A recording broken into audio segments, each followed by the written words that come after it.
Una tarde, los viajeros se pusieron en camino, envueltos en sus capas y provistos con una botella de formidables dimensiones.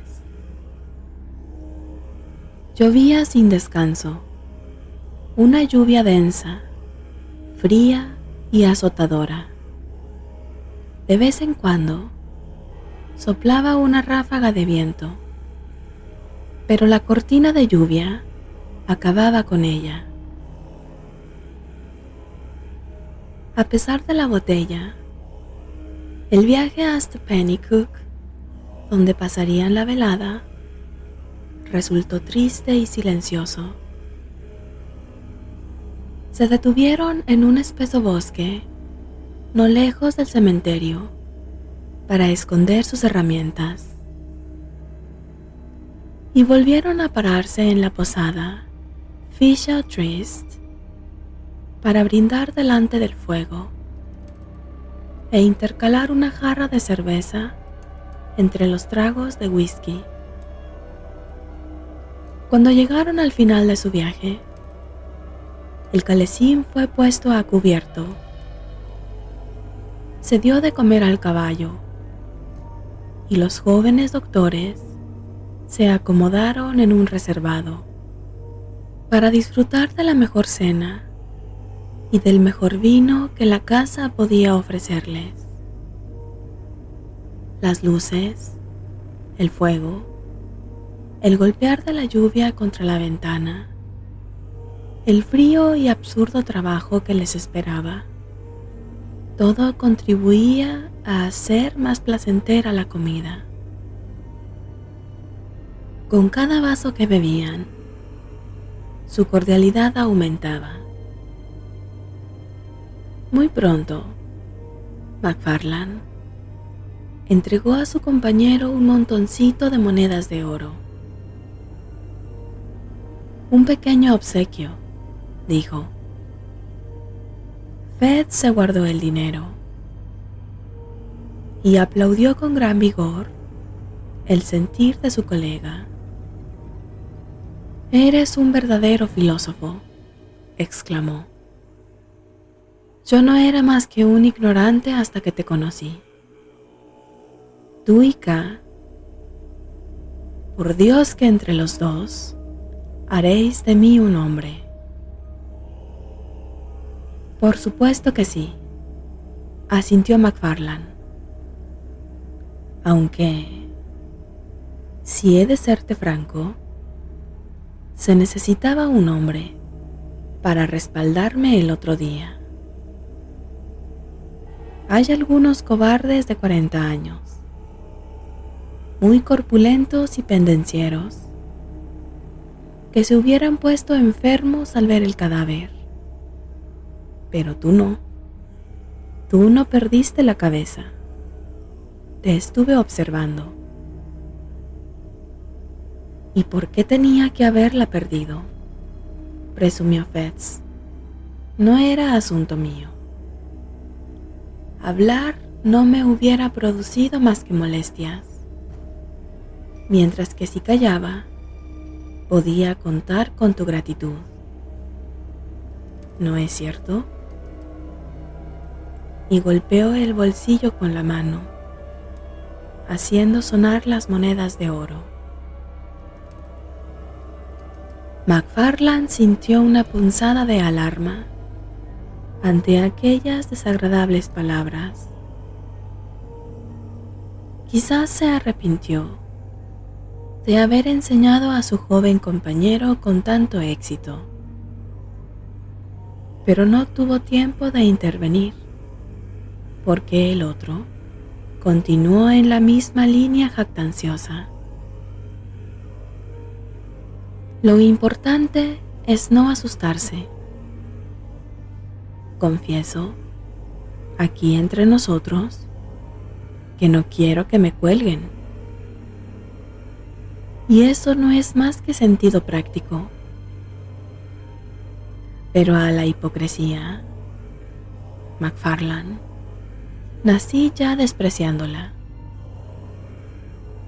El infierno, Dios, el demonio, el bien y el mal, el pecado, el crimen y toda esa vieja galería de curiosidades quizás sirvan para asustar a los chiquillos, pero los hombres de mundo, como tú y como yo, desprecian esas cosas.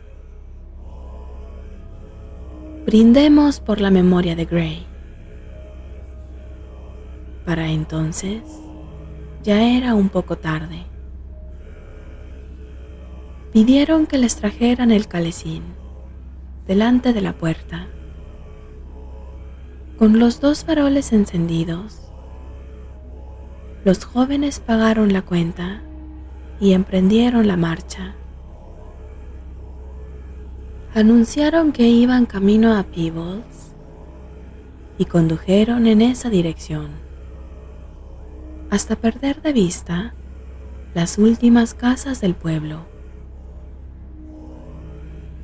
Luego, apagando los faroles, dieron la vuelta y siguieron un atajo que les devolvía a Glencorse. No había otro ruido que el de su carruaje y el incesante y estridente caer de la lluvia. Estaba completamente oscuro, como boca de lobo.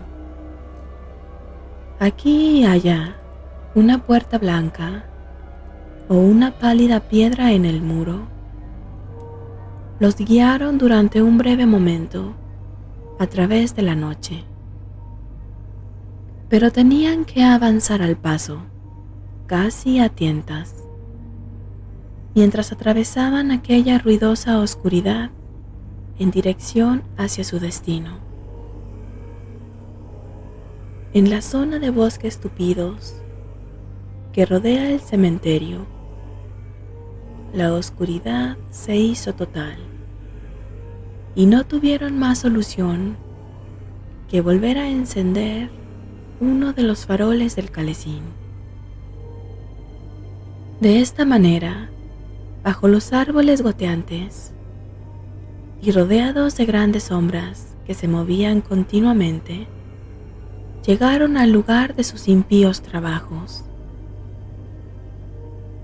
Los 2 eran expertos en aquel asunto y muy eficaces con la pala. Y cuando apenas llevaban 20 minutos en su tarea, se vieron recompensados con el sordo retumbar de sus herramientas sobre la tapa del ataúd. Al mismo tiempo, McFarlane, al hacerse daño en la mano con una piedra, la arrojó sin mirar hacia atrás, por encima de su cabeza. La tumba en la que ahora se encontraban casi les llegaba hasta los hombros. Estaba situada muy cerca del borde del camposanto, y para que iluminara mejor su trabajo, habían apoyado el farol del calecín contra un árbol, casi en el límite del empinado terraplén que descendía hasta el arroyo. La casualidad dirigió certeramente aquella piedra. Se oyó en el acto un estrépito de vidrios rotos, y la oscuridad les envolvió. Ruidos secos y vibrantes sirvieron para anunciarles la trayectoria del farol terraplén abajo y las veces que chocaba con árboles encontrados en su camino.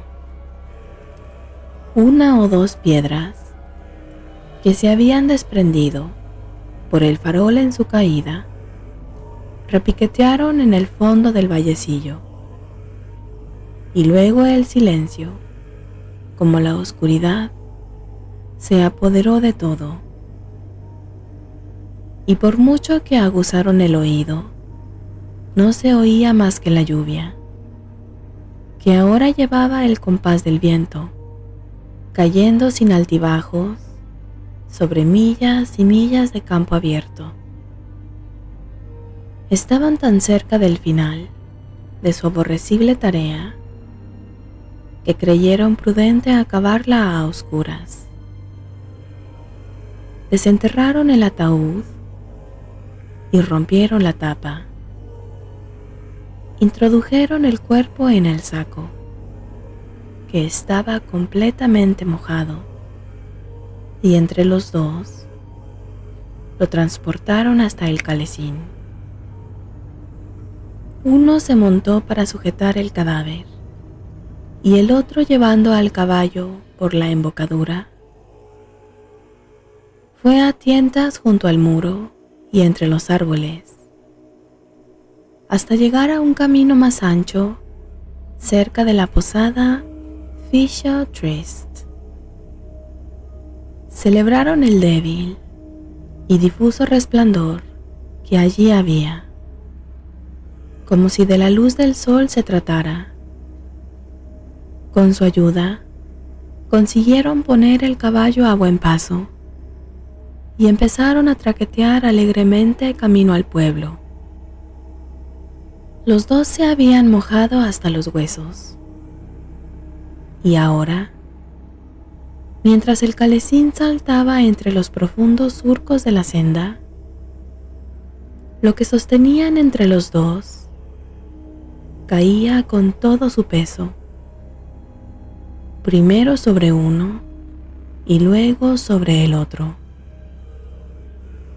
A cada repetición del horrible contacto, ambos rechazaban instintivamente el cadáver con más violencia, y aunque los tumbos del vehículo bastaban para explicar aquellos contactos, su repetición terminó por afectar a los dos compañeros.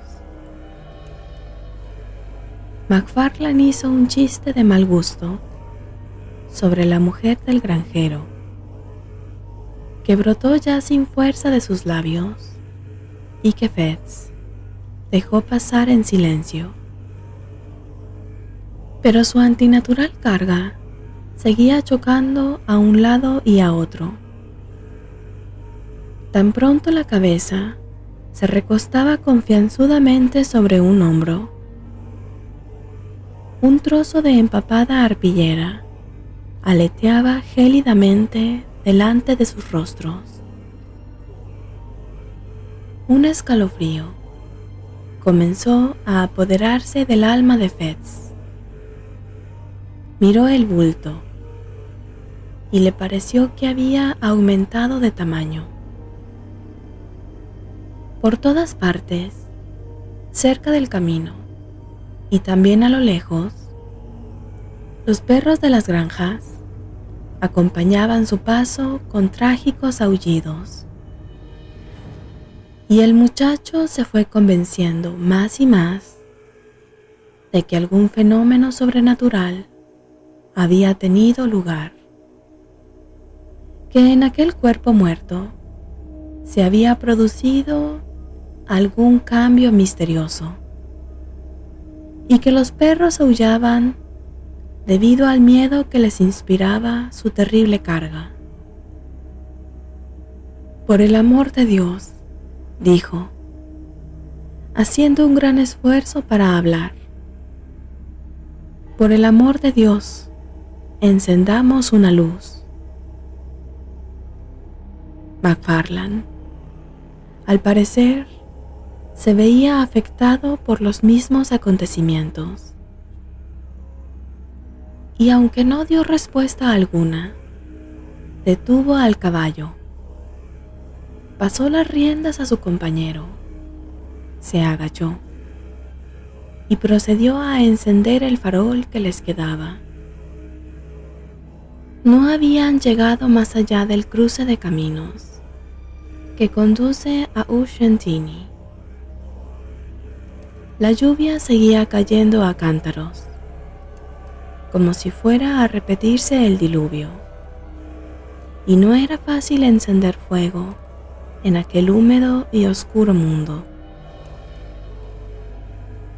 Cuando por fin la vacilante llama azul fue traspasada a la mecha y comenzó a expandirse y a hacerse más luminosa, creando un amplio círculo de imprecisa claridad alrededor del calesín, los dos jóvenes fueron capaces de verse el uno al otro y también a lo que tenían junto a ellos.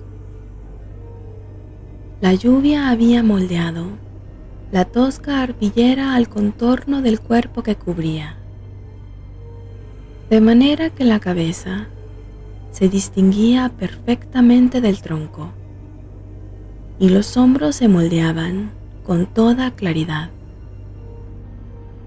Algo humano y a la vez espectral les obligaba a mantener los ojos fijos en aquel horrible compañero de viaje. Durante algún tiempo, McFarlane permaneció inmóvil, sujetando el farol. Un horror inexpresable envolvía el cuerpo de Fetz como una sábana mojada, crispando al mismo tiempo sus lívidas facciones. Un miedo que no tenía sentido, un horror a lo que no podía ser, se iba apoderando de su cerebro. Un segundo más y hubiera hablado, pero su compañero se le adelantó. «Esto no es una mujer», dijo McFarlane en un susurro. «Era una mujer cuando la subimos», respondió Fetz. «Sostén el farol», dijo el otro. «Tengo que verle la cara». Y mientras Fetz sostenía en alto el farol, su compañero desató el saco y dejó la cabeza al descubierto. La luz iluminó las moldeadas facciones y afeitadas mejillas de un rostro demasiado familiar, que ambos jóvenes habían contemplado con frecuencia en sus sueños. Un violento alarido rasgó la noche y ambos saltaron del coche. El farol cayó, se rompió y se apagó, y el caballo, aterrorizado por aquel alboroto, se encabritó y salió a todo galope hacia Edimburgo, llevando consigo, como único ocupante del calesín, el cuerpo inerte de Grey. Ese mismo cuerpo con el que los estudiantes de anatomía habían hecho prácticas de disección varios meses atrás.